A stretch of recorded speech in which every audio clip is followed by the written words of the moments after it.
Hello students, मैं दिनेश कुमार चौबीसा आपके अपने आरजे क्लासेस के यूट्यूब चैनल पे आप सभी का स्वागत करता हूं। काफी समय से स्टूडेंट्स की डिमांड रही है कि सर केमिस्ट्री में कोई यूट्यूब पे वीडियो बना करके भेजिए। तो आप सबकी मांग को ध्यान में रखते हुए मैं आपके पास लेके आया हूं केमिस्ट्री में चैप्टर नंबर 9 उप सहसंयोजक यौगिक।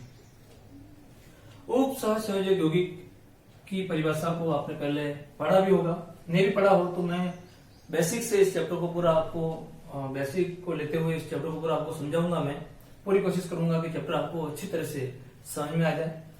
बोर्ड एग्जाम में इस चैप्टर से आपको 3 नंबर के प्रश्न पूछे जाएंगे। मोस्ट इंपोर्टेंट चैप्टर है। 2 क्वेश्चन आएंगे इसमें, एक क्वेश्चन 1 नंबर का और एक क्वेश्चन आएगा आपके 2 नंबर का, तो कुल 3 अंक हो गए। चलो शुरुआत करते हैं अपन उप सहसंयोजक यौगिक में। सबसे पहले यह है कि इसकी परिभाषा क्या होगी उप सहसंयोजक यौगिक, क्योंकि आपने अभी तक सहसंयोजक, आयनिक, इन सभी के बारे में आपने पढ़ा होगा।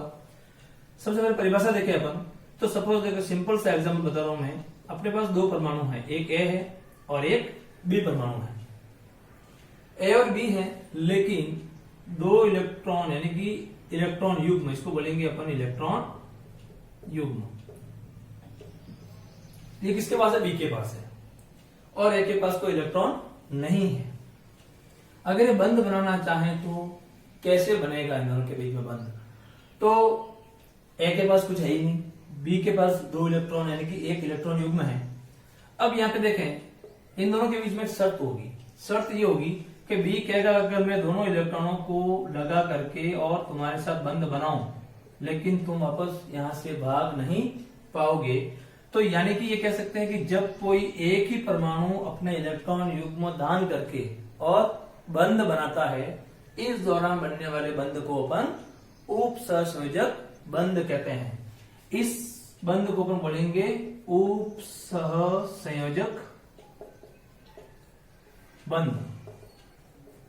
और इसमें देखें, जो इलेक्ट्रॉन युग्म दान कर रहा है वो कहलाएगा हमारा दाता परमाणु, और जो ग्रहण कर रहा है वो कहलाएगा ग्राही परमाणु।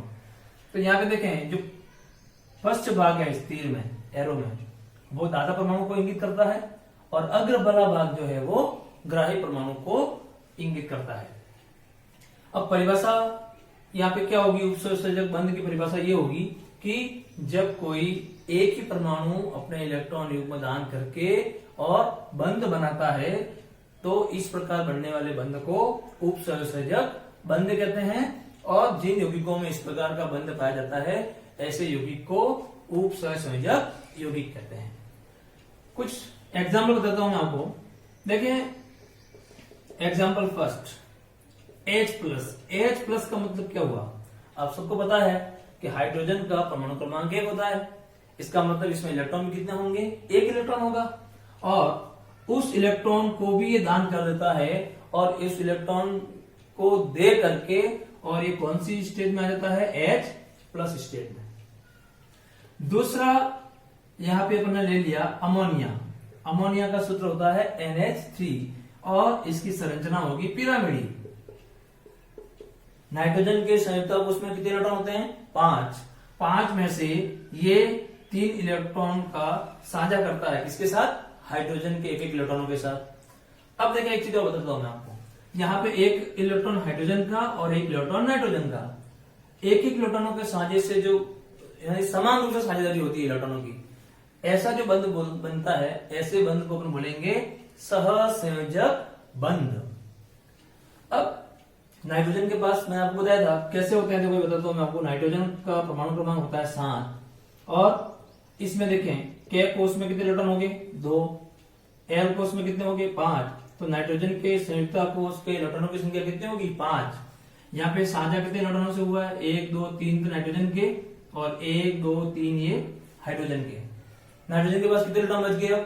2 इलेक्ट्रॉन यानी कि 1 इलेक्ट्रॉन युग्म। ये कहलाएगा हमारा इलेक्ट्रॉन युग्म, पूरा बच गया है। अब देखिए, ये कंडीशन है। यहाँ पे ए कौन हो गया? H+ हो गया। बी कौन हो गया? अमोनिया हो गया आपका। बंध बनाना चाहते हैं, कैसे बनेगा? इसके पास कोई इलेक्ट्रॉन है ही नहीं बंध बनाने के लिए।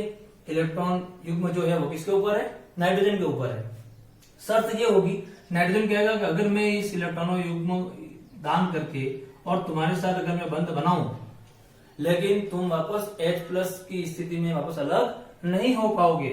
तो देखें यहाँ पे क्या होता है, ये नाइट्रोजन हो गया, ये 3 हाइड्रोजन है ये इसके, जो कि सहसंयोजी बंध से बंधे हुए हैं, और ये वाला जो हाइड्रोजन है आपका, ये वाला हाइड्रोजन इसके साथ बंध बनाएगा, और ये बंध कौन सा होगा आपका, उप सहसंयोजक बंध, और प्लस आवेश जो है वो इस कोष्टक के बाहर आ जाएगा।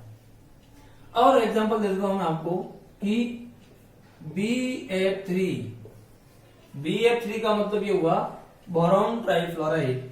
अब यहाँ पे देखिए बोरॉन का परमाणु क्रमांक कितना होता है, 5 होता है। इसमें K कोष में कितने इलेक्ट्रॉन हो गए आपके, 2 इलेक्ट्रॉन, L में कितने हो गए आपके, 3। तो बोरॉन के संयुक्त कोष में इलेक्ट्रॉन की संख्या कितनी होगी, 3 इलेक्ट्रॉन तो बोरॉन के, और तीनों फ्लोरीन परमाणु के इलेक्ट्रॉन, तो 3 और 3 6 हुए, यानी कि यहाँ पे BF3 का अष्टक पूर्ण नहीं है, इसलिए इसका व्यवहार कैसा होगा आपका, लुईस अम्ल के समान व्यवहार होगा। और अगला अपन ने ले लिया अमोनिया NH3।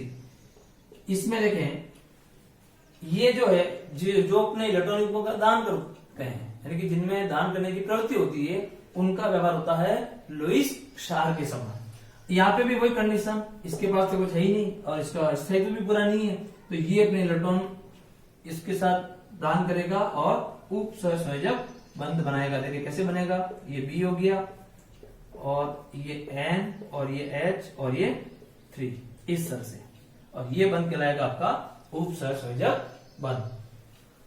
सहसंयोजक बंध का मैंने आपको पहले बता ही रखा है। सहसंयोजक बंध में क्या होता है, ये भी मैं बताता हूं आपको। सहसंयोजक बंध क्या होता है, सहसंयोजक बंध का मतलब ये होता है कि समान रूप से साझेदारी होती है। किसकी साझेदारी होती है, इलेक्ट्रॉनों की। सपोज एक परमाणु हो गया A और एक परमाणु हो गया हमारे पास B। यहाँ पे एक इलेक्ट्रॉन इसके पास है और एक इलेक्ट्रॉन इसके पास है, एक एक इलेक्ट्रॉनों से बंध नहीं बनता। तो ये क्या करेंगे कि ये इन इलेक्ट्रॉनों की क्या करेंगे, साझेदारी करेंगे। और बंध बनाने के लिए आपको पता ही है कितने इलेक्ट्रॉन होने चाहिए, 2। इस तरह से ये एक इलेक्ट्रॉन A का और ये B का। साझेदारी से बनने वाले बंध को अपन क्या बोलते हैं, सह संयोजक बंध। ओके,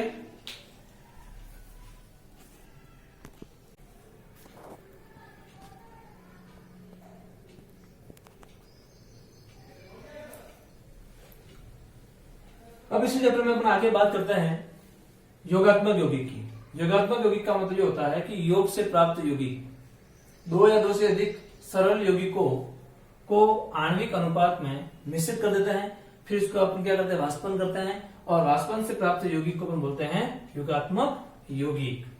योगात्मक यौगिक 2 प्रकार के होते हैं, जिसमें एक तो है हमारा द्विक लवण और एक है हमारा संकुल लवण। संकुल लवण को ही अपन बोलते हैं जटिल लवण, और कहेंगे आपको इसको उपसंयोजक यौगिक के रूप में बता रखा होगा। संकुल और जटिल लवण को ही उपसंयोजक यौगिक के नाम से जाना जाता है। अब बात करते हैं इसमें क्वेश्चन क्या आता है आपके कि द्विक लवण और संकुल लवण में विभेद कीजिए। आपको क्या ध्यान रखना है, द्विक लवण में आपको पता होना चाहिए कि ये केवल ठोस अवस्था में स्थायी होते हैं, यानी कि इनका अस्तित्व केवल ठोस अवस्थाओं में ही होता है, जबकि संकुल लवण जो होते हैं इनका अस्तित्व ठोस और गलित दोनों ही अवस्थाओं में होता है। गलित अवस्था का मतलब ये होता है जलीय विलीन, यानी कि जैसे इसको अपन जल में मिलाएंगे तो ये अवस्था जो होगी वो कहलाएगी हमारी गलित अवस्था। अब दूसरा अंतर क्या है, यह पूर्णतः आयनित होते हैं। कौन से, द्वीप लवण पूर्ण रूप से आयनों में विभक्त हो जाते हैं, जबकि संकुल लवण जो होते हैं ये पूर्ण रूप से आयनों में वियोजित नहीं होते हैं। फिर बात करते हैं अपन कि ये आयनित होकर के कुल कितने आयन देते हैं, 3 आयन देते हैं। द्वीप लवण कुल 3 आयन देते हैं, जिसमें 2 धनायन व 1 ऋण आयन होता है। फॉर एग्जाम्पल अपन बात करते हैं पोटास एलम, जिसको हम बोलते हैं फिटकरी। इसको याद करने का तरीका बता रहा हूं मैं। पोटास का मतलब हो गया पोटेशियम और एलम का मतलब हो गया एल्यूमिनियम। ये ट्रिक है याद करने की। दोनों में कॉमन आयन कौन सा होगा, ऋण आयन दोनों में कॉमन होगा, वो होगा सल्फेट। तो ये पोटेशियम सल्फेट और ये एल्यूमिनियम सल्फेट। और इसमें अपन 24 जो है वो 24 मोल जो है वो जल के लेंगे अब और वाष्पन करेंगे। तो ये जो यौगिक बना है पूरा K2SO4 Al2SO4 का होल ट्राइस 24H2O, ये कहलाएगा हमारा द्विक लवण। और द्विक लवण में भी हमारा पोटास एलम या फिटेगरी। अगर इसको मैं जल में वियोजित करता हूँ, जल में ऐड करता हूँ, तो ये आयनित हो जाता है। और आयनित होकर के हमारे को कौन कौन सा आयन देगा? देखो इसमें धनायन कौन है? एक तो पोटेशियम धनायन है और एक धनायन है हमारा एल्यूमिनियम। तो दो धनायन देगा, कौन कौन से देगा? एक तो पोटेशियम देगा और एक एल्यूमिनियम देगा। कॉमन कौन सा? ऋण आयन कॉमन होगा, हमेशा ध्यान रखना। एक ये सल्फेट और ये सल्फेट, ये सारे क्या होंगे? आपके ऋण आयन। तो यहाँ पे देखें, और जो भी लवण होता है वो हमेशा उदासीन होता है। आप आयन आवेश भी चेक कर सकते हैं। इस पे आवेश सल्फेट का आवेश होता है -2, 4 है सल्फेट के मोल जो है, तो कितना हो जाएगा? -8। और इधर धनावेश देखें आप, एल्यूमिनियम का चार्ज जो है वो कितना होता है? +3 होता है, तो 3 2 जा 6। और पोटेशियम का कितना होता है? +1 होता है, तो 2 पोटेशियम के हैं, तो 6 और 2 8, तो धनावेश भी 8 है और ऋणावेश भी 8 है। अब बात करते हैं इसके अंदर, ये आयनित होकर के क्या देते हैं? साधारण धनायन या ऋणायन, तो संकुल ऋणायन या धनायन, अथवा संकुल धनायन और संकुल ही ऋणायन देते हैं। मैं आपको तीनों एग्जांपल से एक्सप्लेन करके बता दूंगा। ये फर्स्ट एग्जांपल लेते हैं। अब पहले ये योगात्मक यौगिक है। योगात्मक यौगिक क्यों है? क्योंकि योग से बन रहा है। योग किसका? एक तो पोटेशियम साइनाइड का और एक फेरस साइनाइड।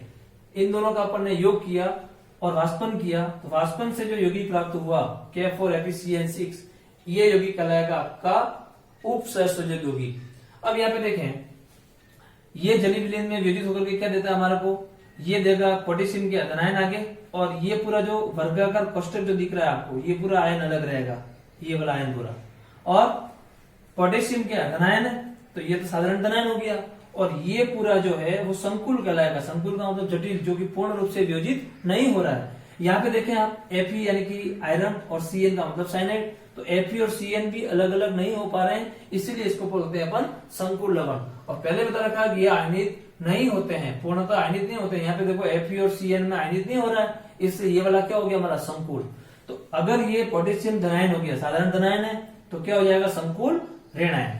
आगे के दो और एग्जाम बताऊंगा। अगर संकुल हमारा धनायन होगा तो ऋणायन क्या हो जाएगा? साधारण। और एक एग्जाम्पल और बताऊंगा जिसमें संकुल ही धनायन और संकुल ही ऋणायन।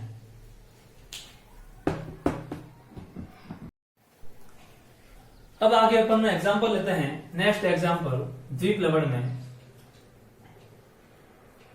एग्जाम्पल है हमारा मोर लवण, जिसको अपन बोलते हैं फेरस अमोनियम सल्फेट।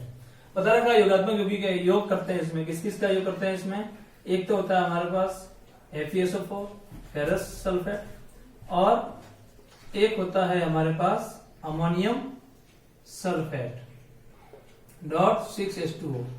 यानी कि इन तीनों फेरस सल्फेट, अमोनियम सल्फेट और जल का जब वाष्पन करते हैं तो इससे जो यौगिक प्राप्त होता है वो यौगिक होगा हमारा योगात्मक यौगिक। और योगात्मक यौगिक में भी ये कौन सा होगा? हमारा द्विक लवण। और इसका जब गलित विलयन यानी कि जलीय विलयन में ये कौन कौन सा आयन देगा? ये हमारे को एक तो आयन देगा Fe2+, एक हमारे को देगा ये अमोनियम आयन देगा।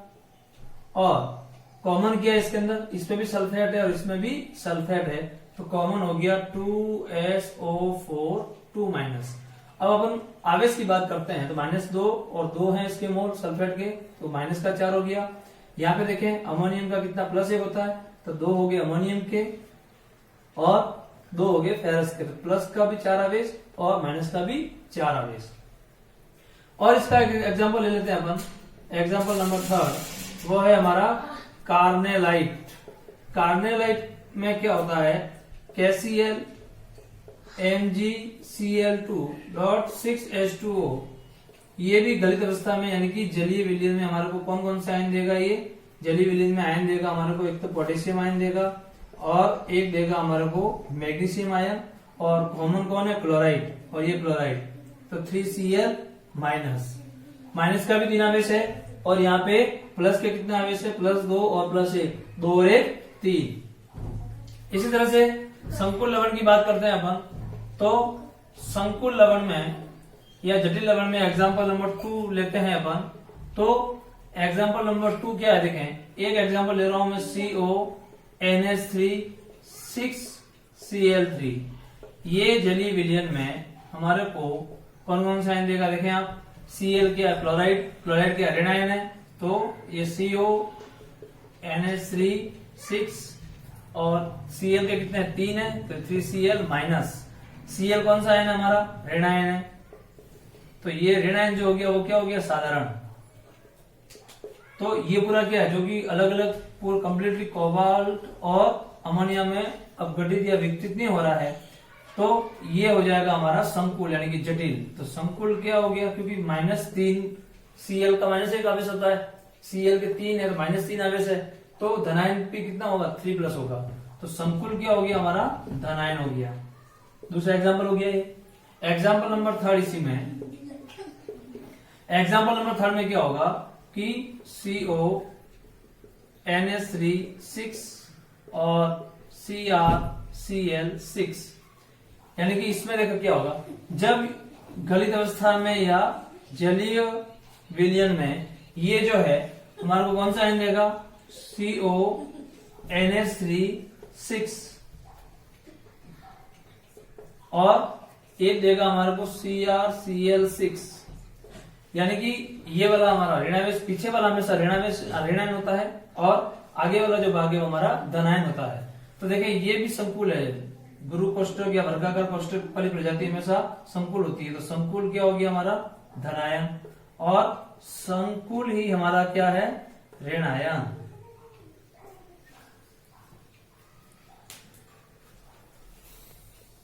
चलो अपन अगला टॉपिक लेते हैं उपसर्जक से संबंधित पारिभाषिक शब्द। इसमें फर्स्ट टर्म आती है हमारी केंद्रीय परमाणु और एक है हमारा लिगैंड। देखिए इन दोनों को समझाने के लिए मैं एक सिंपल सा एग्जांपल लेता हूं। कोष्ठक बना दिया मैंने वर्गाकार कोष्ठक और M और L लिख दिया मैंने। ये बंद कौन सा बंद है, उपसर्जक बंद है। यहाँ पे देखें फर्स्ट वाला भाग किधर L की तरफ है, यानी कि ये धातु परमाणु हुआ। धातु परमाणु क्या कहलाएगा हमारा लिगैंड। ये अपने इलेक्ट्रॉन युग्मों को दान करता है, किसको, धातु परमाणु को। अब अग्रभाग किधर है M की तरफ है, तो ये क्या कर रहा है इलेक्ट्रॉन युग्मों को ग्रहण कर रहा है, तो ये क्या हुआ हमारा ग्राही। और इलेक्ट्रॉन युग्म दान लिगैंड कर रहा है, किसको कर रहा है, धातु परमाणु को कर रहा है। धातु परमाणु जो होते हैं इनके पास क्या होते हैं, रिक्त D और F कक्षक जो होते हैं वो उपस्थित होते हैं। उन रिक्त कक्षकों में ये लिगैंड के इलेक्ट्रॉन युग्म को क्या करते हैं, ग्रहण करते हैं और कौन सा बंध बनाते हैं, उपसंयोजक बंध। फिर कुछ और टर्म है, समन्वय मंडल, फिर है आयनन मंडल। देखें इसको समझाने के लिए मैं एक एग्जांपल ले रहा हूं, K4FeCN6 पोटेशियम फेरोसाइनाइड। यहाँ पे देखो पोटेशियम अलग हो जाएगा इससे, तो ये क्या हो जाएगा आयनन मंडल, और FeCN6 पूरा अलग एक साथ अलग होगा, यानी कि संकुल आयन है, तो ये क्या कहलाएगा हमारा समन्वय मंडल। मैंने बताया था आयनन पोटेशियम क्या देगा, साधारण धनायन होगा, और ये पूरा क्या हो जाएगा संकुल आयन, और संकुल आयन क्या कहलाएगा आपका समन्वय मंडल। माना कि एक एग्जांपल और लिख दिया मैंने CONH3 6Cl3, तो ये वाला क्या कहलाएगा, Cl अलग हो जाएगा इससे ऋणायन, तो ये क्या हो जाएगा आपका आयन मंडल, और ये पूरा क्या हो जाएगा आपका समन्वय मंडल। फिर आता है हमारा समन्वय संख्या। समन्वय संख्या को अपन उपसर्जक संख्या भी कह सकते हैं। परिभाषा ये होती है कि धातु परमाणु से जुड़े हुए एक तंतुक लिगेंडों की संख्या को अपन क्या बोलते हैं, समन्वय संख्या। देखिए यहाँ पे Fe से कितने लिगेंड जुड़ रहे हैं, 6, तो इसकी समन्वय संख्या कितनी हो जाएगी 6। यहाँ पे देखें कोबाल्ट से कितने लिगेंड जुड़ रहे हैं 6, तो इसकी भी समन्वय संख्या कितनी हो जाएगी 6। और एग्जाम्पल लिख देता हूं मैं, K2ZnOH4। इनके नाम मैं आपको आईपीसी नामकरण सिखाऊंगा अगले वीडियो में, उसमें डिटेल से और बताऊंगा मैं आपको इसके नामकरण।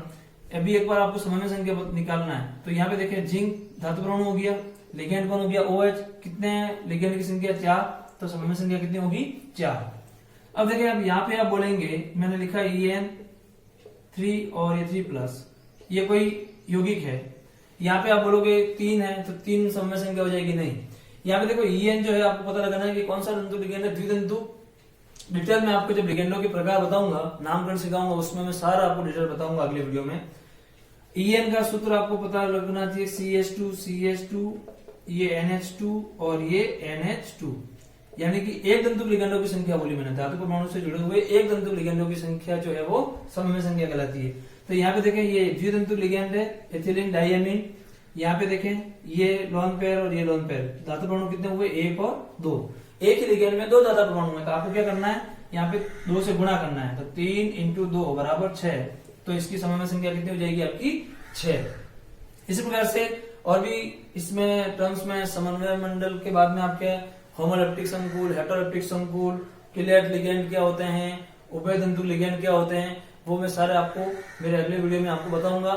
इससे पहले मैं आपको बता दूं कि इस वीडियो को आप लाइक करें, शेयर करें और इस चैनल को सब्सक्राइब करें ताकि मुझे मोटिवेशन मिलेगा और मैं आपके लिए अगला वीडियो जल्दी ही लेके आऊंगा। धन्यवाद।